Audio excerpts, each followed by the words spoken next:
नमस्कार।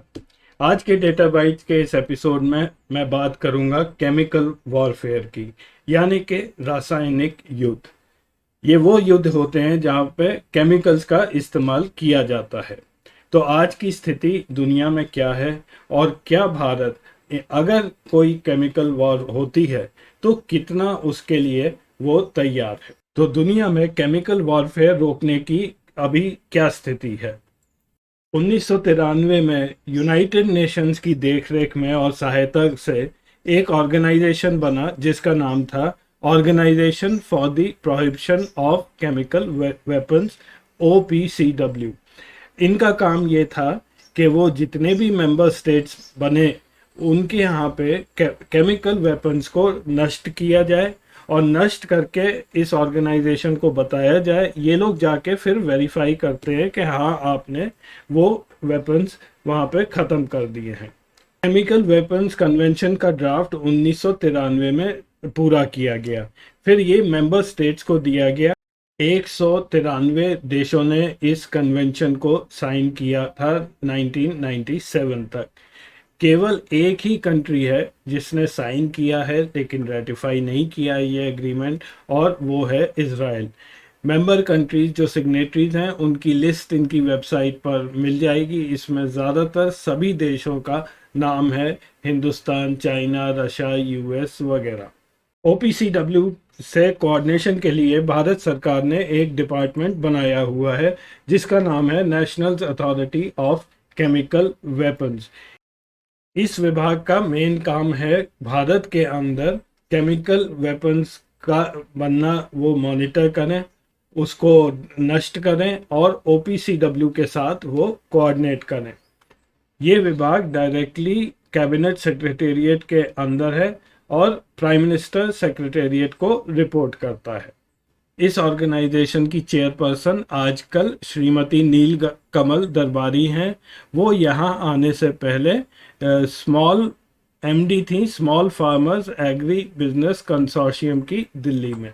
तो एक तरह से सभी देशों ने और भारत सरकार ने भी शपथ ली हुई है कि हम रासायनिक जो हथियारों का इस्तेमाल युद्ध में नहीं करेंगे। लेकिन क्या असलियत ऐसी है या कुछ और, आइए आगे देखते हैं। युद्ध में रसायनों का इस्तेमाल का इतिहास तो हजारों साल पुराना है, लेकिन सबसे ज़्यादा इस्तेमाल रसायनों का पहले महायुद्ध में हुआ था। इसमें तरह तरह के रसायन इस्तेमाल किए गए थे, जैसे कि टीयर गैस, फॉस्टीन, क्लोरीन और मस्टर्ड गैस।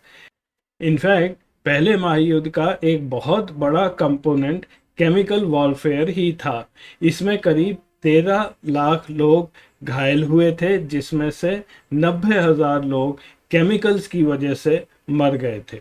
और आज भी यूरोप में कई जगह पुराने गैस के सिलेंडर्स जो पहले महायुद्ध में इस्तेमाल किए गए थे वो कभी कभी मिल जाते हैं।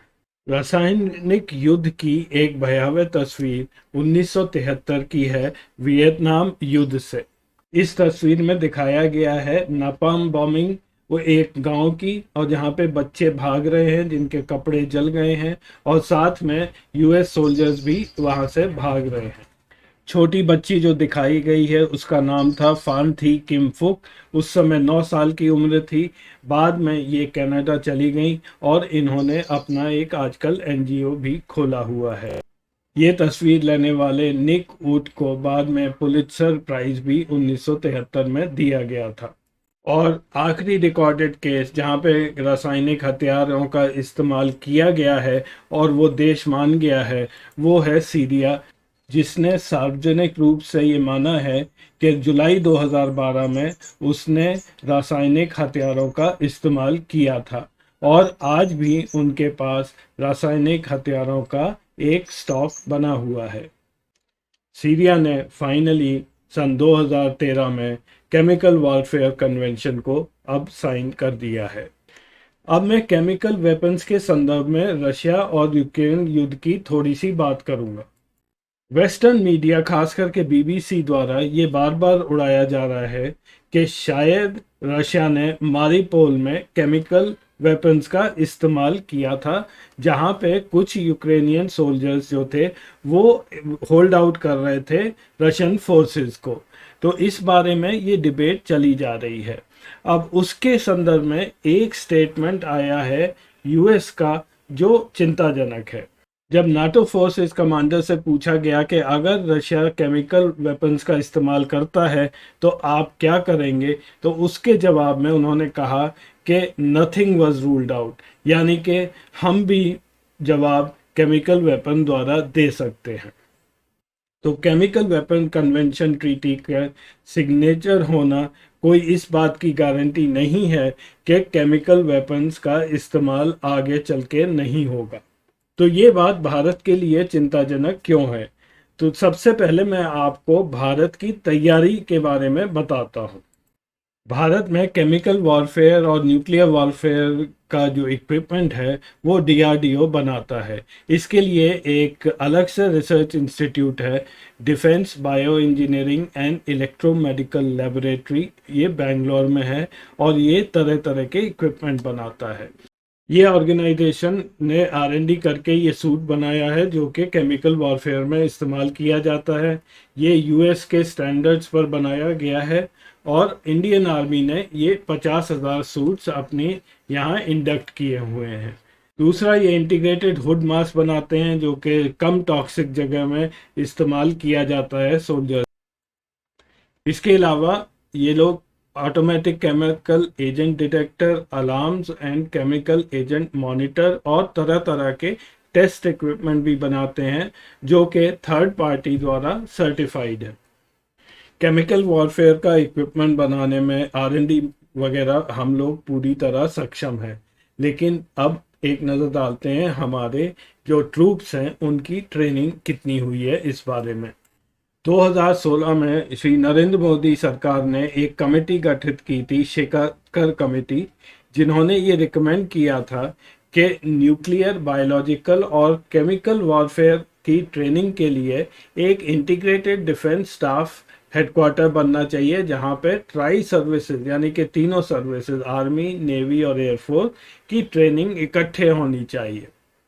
इस पैनल ने ये भी बताया कि 10 सब्जेक्ट्स यानी कि chemical, biological, nuclear warfare, military law, music, catering, intelligence, information warfare and UAVs यानी कि ड्रोन, और बाद में इसमें लैंग्वेजेस भी जोड़ दिया गया था। ये सारी चीज़ें जॉइंट स्टाफ ट्रेनिंग इंस्टीट्यूट में पढ़ानी चाहिए। इस इंस्टीट्यूट का गठन आज तक नहीं हुआ है, ना ही ये ट्रेनिंगें दी जा रही हैं। तो उधर आपने देखा कि जिन लोगों ने केमिकल वेपन्स कन्वेंशन साइन भी किया है वो भी अभी इस्तेमाल करने में पीछे नहीं हट रहे हैं, और हमारे तो सर पर चाइना बैठा हुआ है। तो चाइना क्या कर रहा है, एक नज़र इस पर। आपको लद्दाख का गलवान केस अभी भी याद होगा। भारत और चाइना के बीच में एक संधि है कि वो लद्दाख बॉर्डर पर हथियार लेके कभी नहीं जाएंगे, इसलिए वहाँ पर दोनों तरफ से बंदूकें नहीं चलाई जाती हैं। लेकिन चीनी सैनिक अनकन्वेंशनल वेपन्स लेकर वहाँ पहुँचे थे और ये झगड़ा हुआ था जिसमें हमारे जवान मारे गए थे। तो चाइना का किस हद तक आप वहाँ पे उनका भरोसा कर सकते हैं। नवंबर 2021 में चाइनीज आर्मी ने एक nuclear, chemical, biological warfare drill Tibet में ऑर्गेनाइज की थी। ये ड्रिल करीब 1.5 महीना वहाँ पर चली थी। ये ड्रिल उनके हिसाब से वेस्टर्न थिएटर कमांड का हिस्सा था जो कि हमारे साथ जो बॉर्डर शेयर करता है लद्दाख और अरुणाचल में।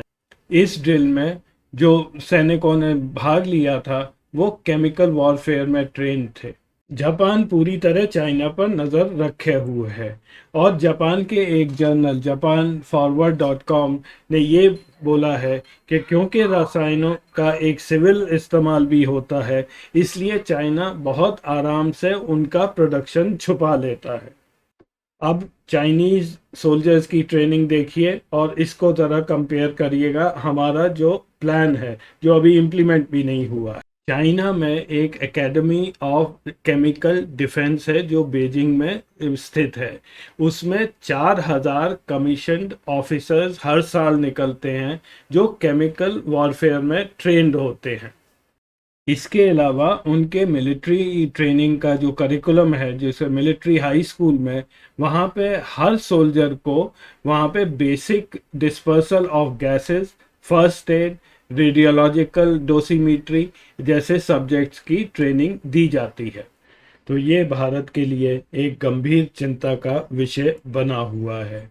ये डेटा यही बताता है कि चाइना की मिलिट्री फोर्सेस के पास वो कैपेबिलिटी है कि अगर वो केमिकल वॉरफेयर करना चाहें तो उनके सोल्जर्स पूरी तरह ट्रेंड हैं। 4,000 ऑफिसर्स हर साल निकलते हैं, तो पिछले 10 साल में करीब 40-50 हज़ार लोग फुली ट्रेंड है। हालांकि चाइना ने केमिकल वॉरफेयर कन्वेंशन को साइन किया है, रेटिफाई किया है, लेकिन वो फुली ट्रांसपेरेंट आज भी नहीं है।